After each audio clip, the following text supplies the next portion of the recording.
बढ़ता जवानी जैसे भाव पेट्रोल के, अरे बढ़ता जवानी जैसे भाव पेट्रोल के। खुदा तू बोल दे तेरे बदनों को, मेरा यार हग रहा है।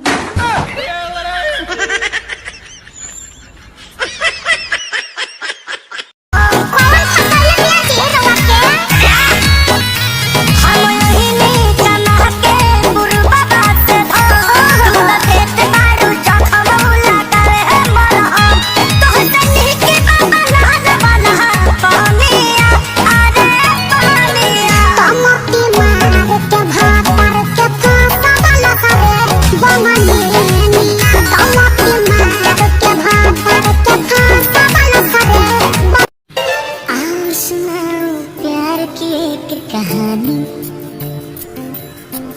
एक था लड़का एक थी लड़की थी। आगे बताओ। लड़की के शादी हो गई, अब लड़का ऑर्केस्ट्रा में रहेला।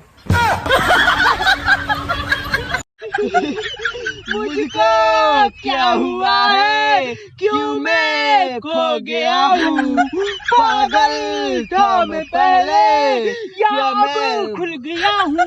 किसी निगाहें और बिखरी है चाल, अपना बनाया है किसी ने बुरा हाल। Washing powder Nirma.